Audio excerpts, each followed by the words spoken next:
Here we go. This is the Ohio Writers Guild, and we meet once a month and we get to interview a different author every month. So I am excited that I get to interview Danielle Bernock. She is an author, a coach, a speaker, and a podcaster. And if you haven't seen her, all you have to do is Google her name, and she's everywhere. She helps men, women, and organizations emerge with a clear vision of their value, take ownership of their choices, and chart a path to their purpose to become victorious souls. Her mantra is love yourself from survive to thrive. And you can find her at daniellebernock.com. So take a look. Yes. So Danielle, tell us to begin with, before we get down into the nitty gritty, why is your message important? And then I'm going to ask you a little bit about how did you get here? You know, how did you decide to actually write books and create this business around your books, which is quite phenomenal? I was just telling Danielle before we started recording that her hard work does not go unnoticed. I've noticed she's been working very hard this past year to put all of this together, and it's coming together quite beautifully. So tell us a little bit about yourself and why your message is important. Why is my message important? My primary message is about love, though I deal with trauma a great deal. But the message of love is important, which sounds very general, very generic, very, que sera, sera kind of thing. But to know that a person is loved is the most important thing for them to know.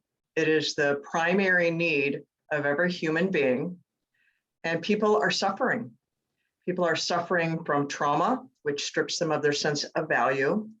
And a lot of them don't realize that, because trauma is an epidemic, and so many people have survived trauma and dismiss it as nothing because they compare it to catastrophes, or it was just normal to them, so they don't see it in that framework that it was trauma. It was normal to them, and they don't know anything else, so they don't see it as trauma. And when someone has gone through trauma and it's affecting their life and they don't see that, they are just surviving.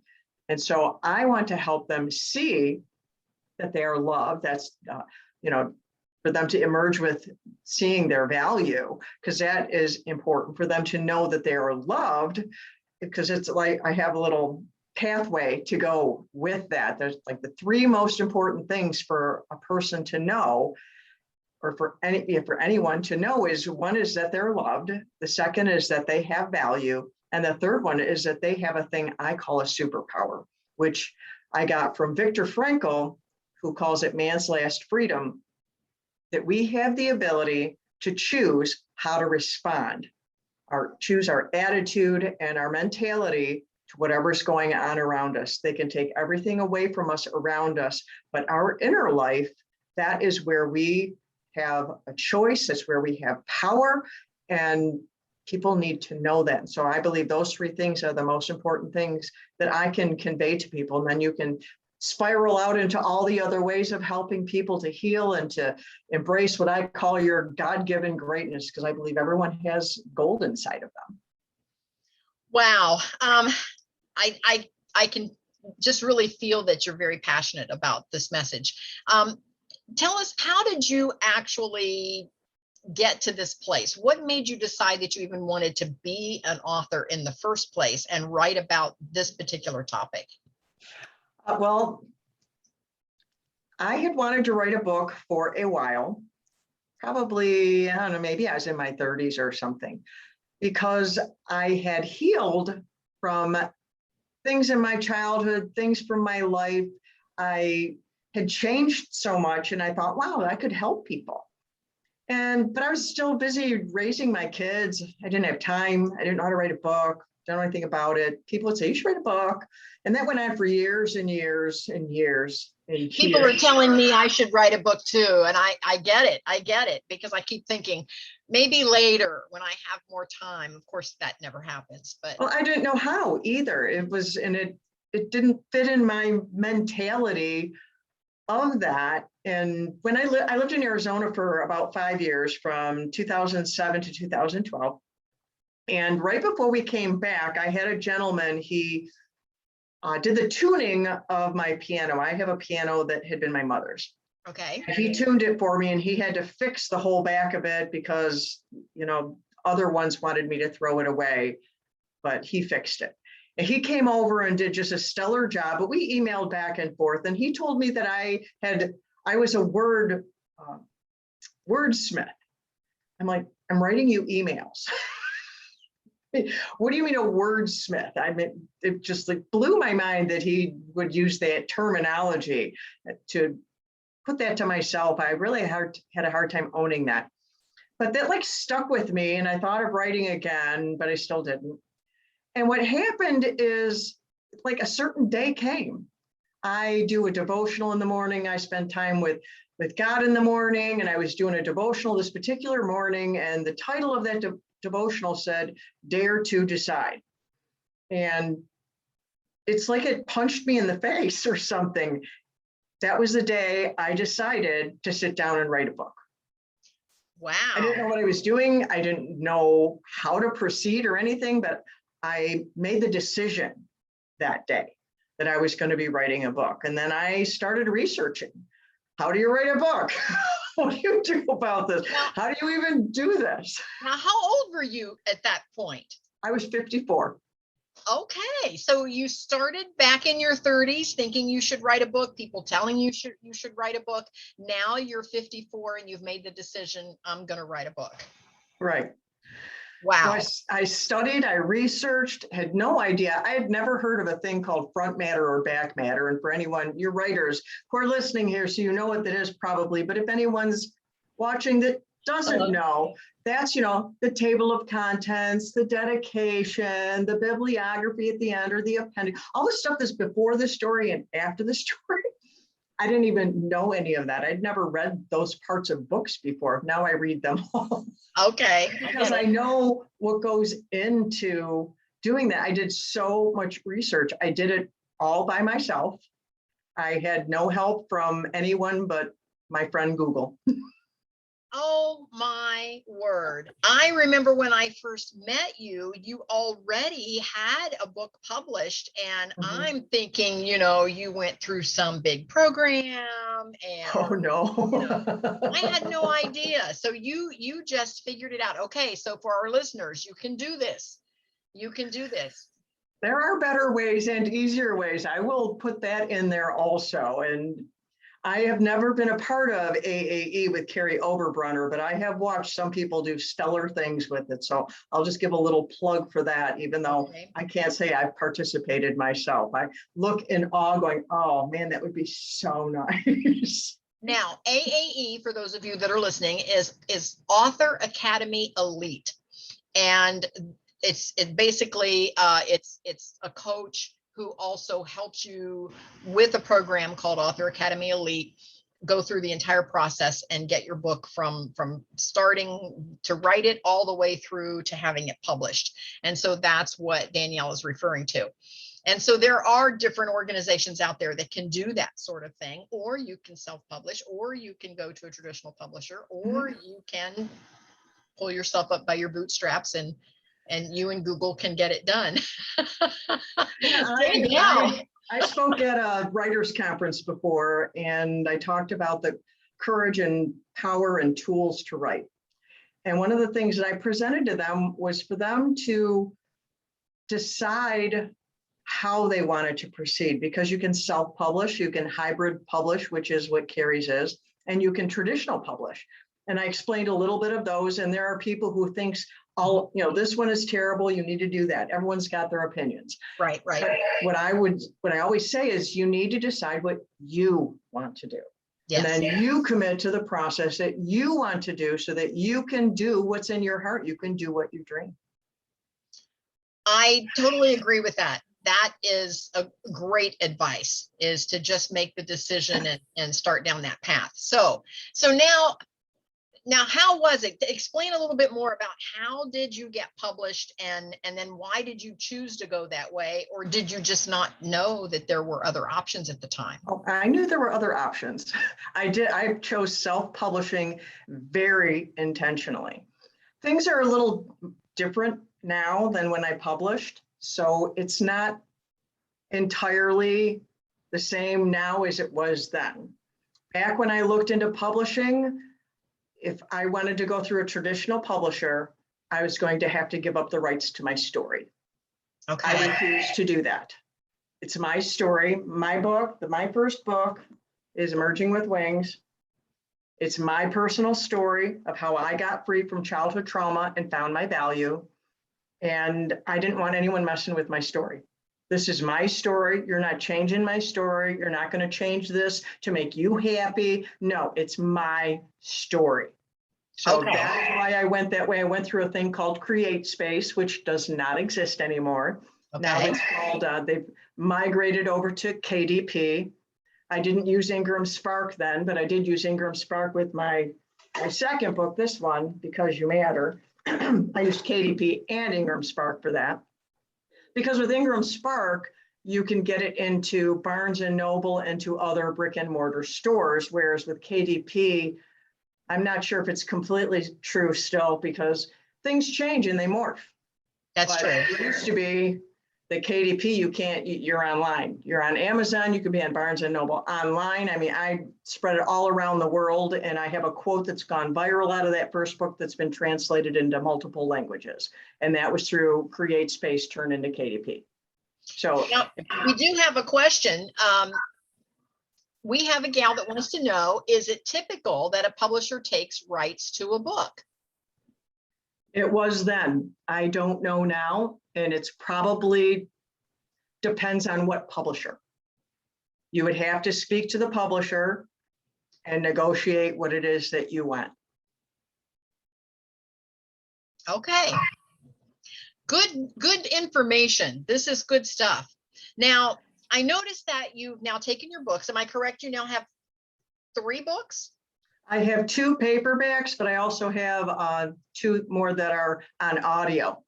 Okay, so you've got 2 that are published in a paperback and then 2 Hmm. that are audio books. So a total of 4 books. Right. Those are all on your website. I think I saw those. Yes. So once I visited your website, I do have a really, really big question.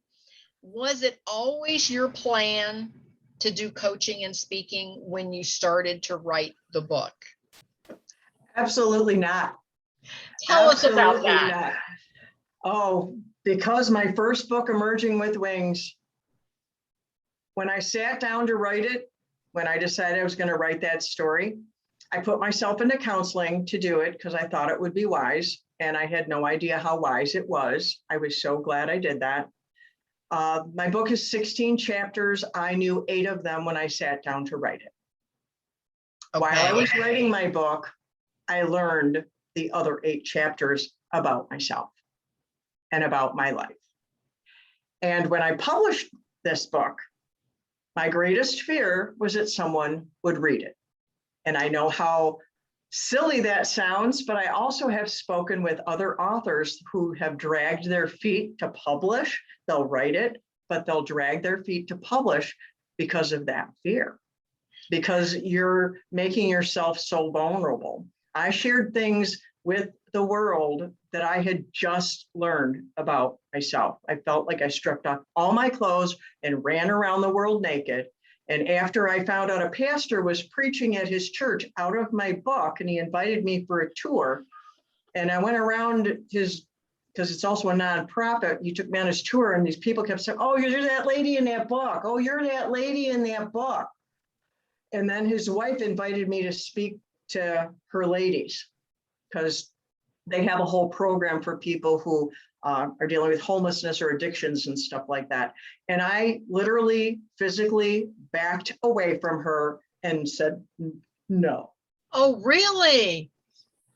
Oh my gosh. And the Danielle that I know now is so natural behind the camera and the microphone, but you actually said no. You did not feel you were ready to do that. Oh, I was not ready. But I was still healing from the trauma. I knew how to give myself grace, but I fell down on it a lot. Like that day, I started to beat myself up because I saw it as a great opportunity and I could help people, but I was so afraid. And then I lamented and beat myself up. You let this good opportunity go by. What is wrong with you? Blah, blah, blah, blah. But, then the Lord just comforted me with timing, just let it go. And I have been back to share with her ladies a number of times since then. Wow. So this whole process is a growth. Oh, yeah. Yeah, you're still growing in the process. Now, why is your mantra love yourself from survive to thrive? Well, a couple reasons. One is what I mentioned about trauma. The trauma is an epidemic and people are surviving it and don't know that they can thrive in life. They don't even understand that that's a possibility because this is all they know. They have survived it. They're doing the best they can, which is great. But the idea of something could be so much better is foreign to them. And so that is one I want to illuminate, that you can have a much better life than that. And then the other aspect of it is the self, because self is our identity, who we are. And when you suffer trauma, it attacks your identity and you feel that you have no value. I lived for a while that I felt like I did not have the right to even exist. Didn't have the right to draw breath. And I went through a lot of suicidal ideation and things like that. And part of that was trauma that I had gone through in the church also, because I suffered trauma at home, at school, in the neighborhood, and at church, and in the workplace when I got older. But the self part was part that happened in the church, because they have a teaching there that because of the trauma in my life and mixing that with some toxic religion, which is, a perfect storm, that, the self is the part that needs to die. So you need to not exist. But then I got saved and I believe in Jesus, but then he died for me, but I'm supposed to die, but then I'm supposed to be alive. But then what the heck is all of this? And I was so confused about what the self is. Who am I? What do I have a right to? And all of that. And so I want to focus on that, because people are loved, people matter, they have a right to exist, they have a thing called inherent value. And it's a really big deal to me that people embrace their self. That's who Jesus came to save, was that soul. That's the soul, our mind, our will, our emotions. That's who we are. When you get off with, the part that we need to deal with, that's the ego. There's a book out there, ego is the enemy. It's true. The ego is the part that we need to, put in its place. But the self needs to be nurtured. The self needs to be healed. The self needs to be taught. The self is, just like a beautiful flower that needs to come to full bloom. Wow. I can see why your message is so important. We have another question. Now, did you reveal the names of the people who caused the trauma? This gal worries about that, but she writes nonfiction. So how do you handle that when you're actually telling your story? I revealed the names of some. Some it was not important, so why bother? I guess someone would consider it fortunate. I wrote my book after both of my parents had passed away. So dealing with them reading my book was not something I had to deal with. There are other people that are not in that situation. If I hadn't been in this, my parents had been alive, I would only guess what I would do. I can't even imagine my dad. My dad died while I was just barely a teenager. But my mother died after I was married, had kids, and we had mended our relationship when we were very close. So if my mother was alive when I wrote my book, I would have sat down and had a talk with her about it, because she was privy to one of my primary traumas. I had multiple traumas growing up. that affected me, and you add them together and they make a big pile. It causes the complex PTSD, all the different varied things. But I had two that I would say were of the greatest magnitude. And the one was in church, which completely stripped me of my identity and more. And the other one had to do with my name. In 1988, I legally changed my first name.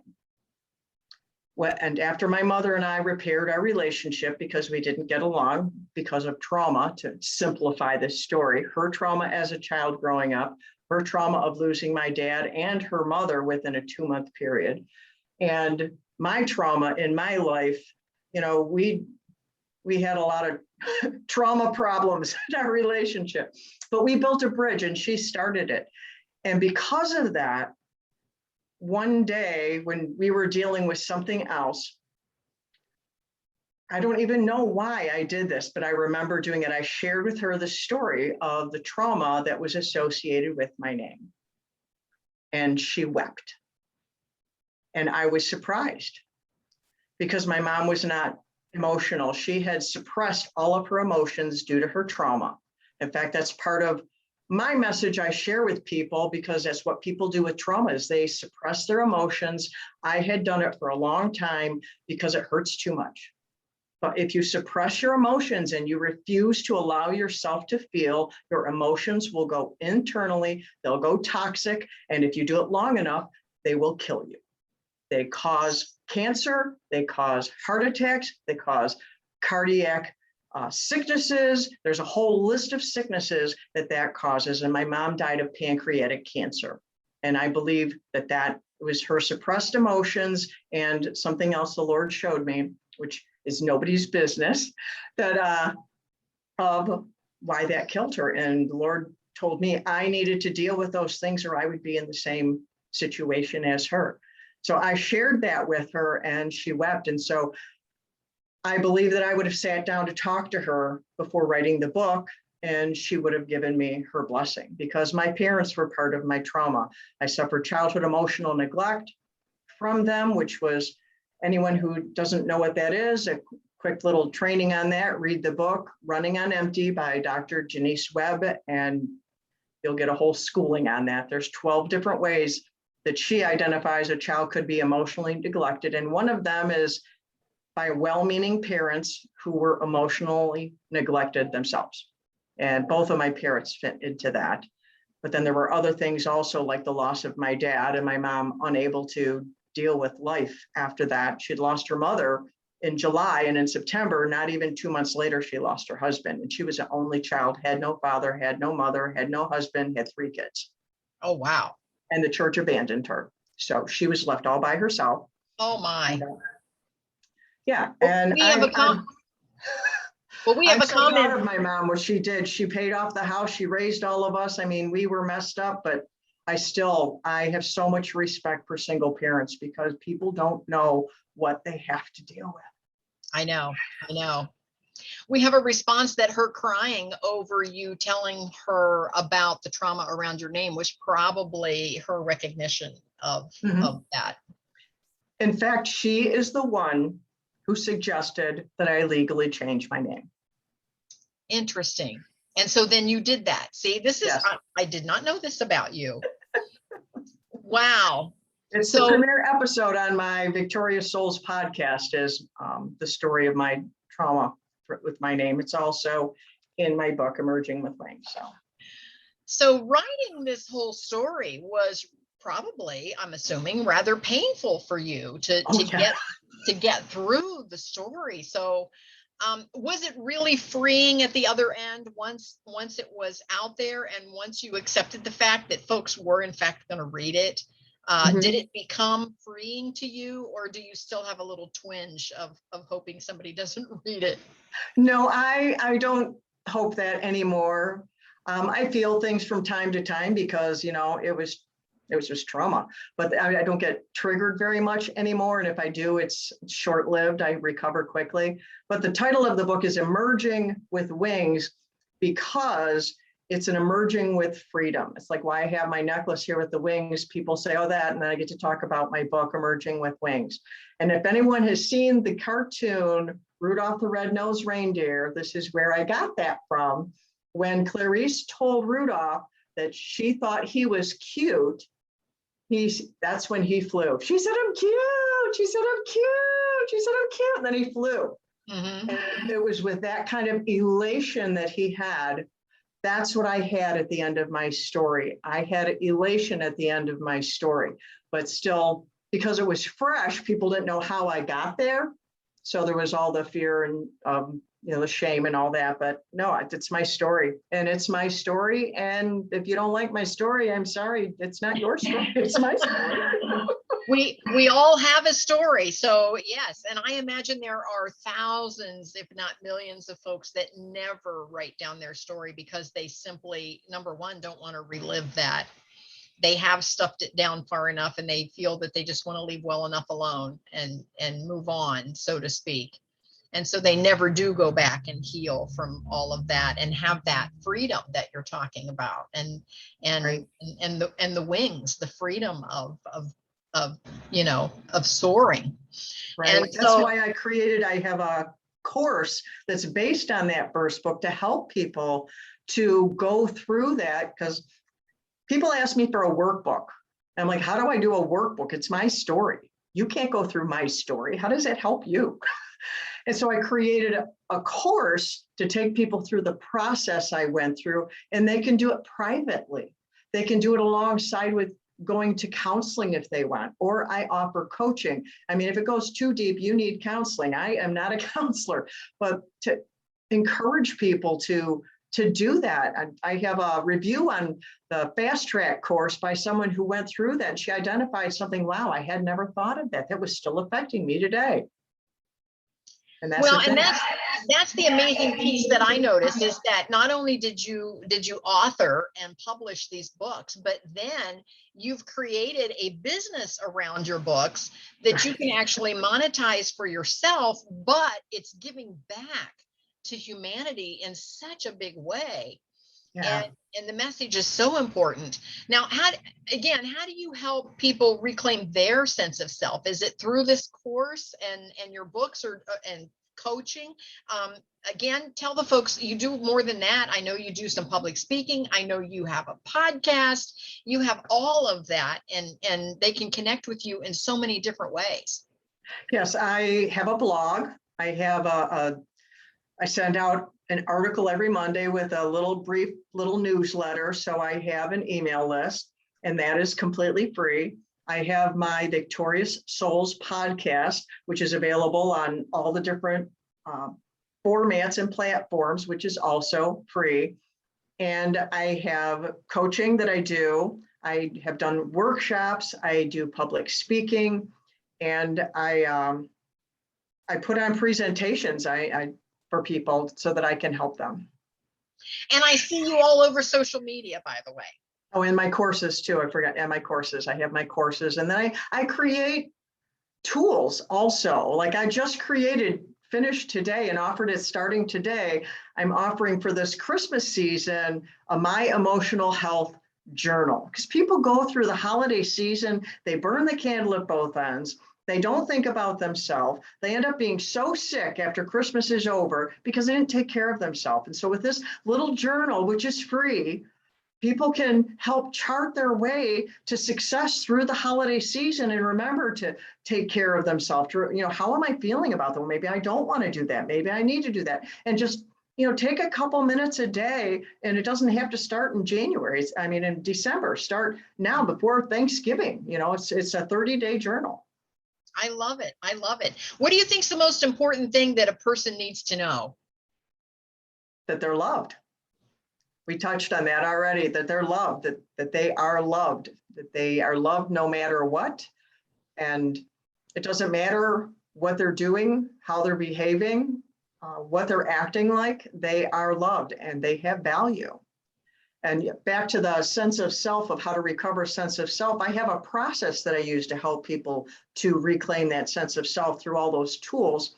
And it's the acronym SELF, actually, which stands for C, expose, love, and free. And the C is about awareness, because you can't deal with anything if you don't see it. And then exposing is to like, look under where you swept things under the rug, Yeah. to go a little deeper.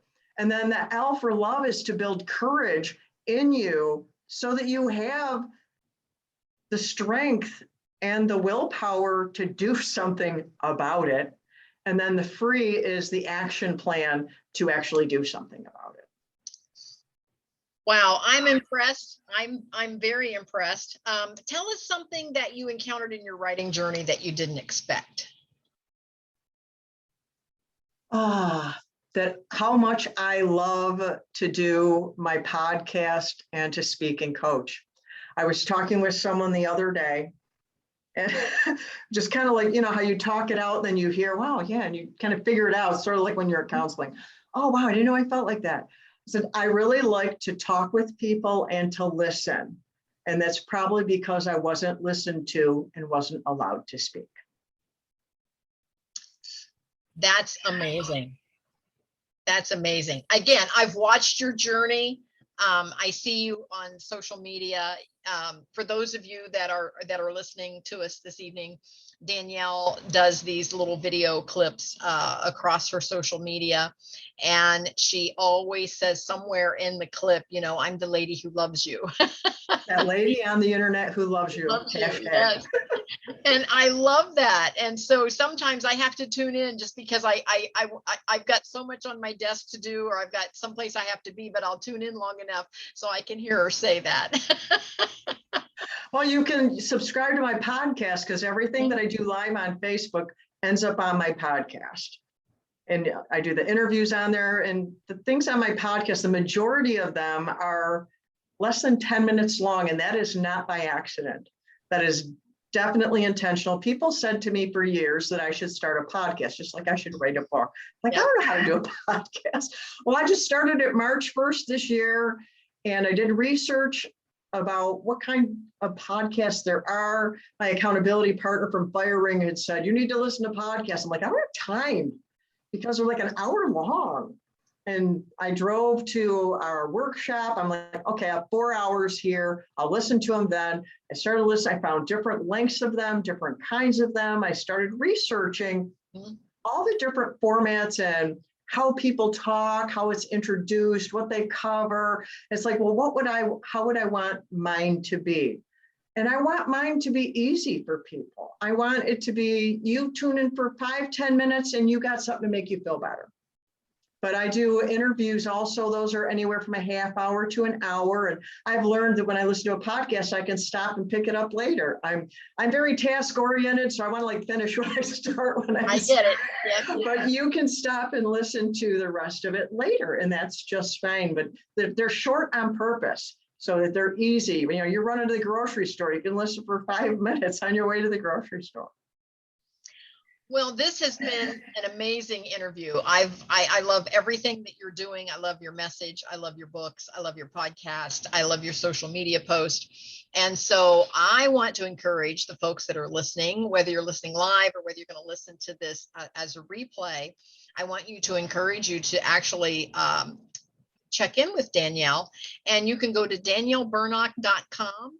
She is also on Facebook under Danielle Bernock. She is on Instagram under D Bernock, and she is on LinkedIn under Danielle Bernock. And then her podcast is on Anchor FM, and it's under Victorious Souls Podcast. Did I say that correctly? Yes, it's also on iHeartRadio and on Amazon and Audible and all the other platforms. That's just the host site for that. Yeah, that's perfect. Sherry says, great job. So anyway. Oh, and just for people who are listening, many times my name is always misspelled easily because it's Bernock. Well, it's Bernock. Many people put a U there. But it's a Bernock, Danielle, Bernock. And I am that lady on the internet who loves you. I love it. I love it. Now, for those of you that are listening in, I have an online academy. It is under Kathy Binner International Academy. You can Google that. It'll come up. I'm the only Kathy Binner International Academy on the internet. So if you just Google my name, that will come up. And you can just scroll down the homepage and you'll see the Ohio Writers Guild. We have a free meetup every month. We talk to different folks every month, and then all of those replays are actually positioned there in the online academy, and you can go in and find the dates, the Zoom ID, and all of those replays. They're all right there for you. So feel free to do that as well. And Sherry, she says, oh, Sherry just to us personally, she said, see us in Daphne's room. And we all have a coaching call later after this for those of you that are listening. But anyway, thank you so much for joining us tonight. And Danielle, thank you so much for coming on. And Thank you for having me. I loved it so much. Yes, and I'm going to check the chat here. See, it says good job. Looking to make sure we've answered all the questions we have. And again, look up Danielle under daniellebernock.com and Kathy Binner International Academy.com. So we'll see everyone next time. Okay. Bye.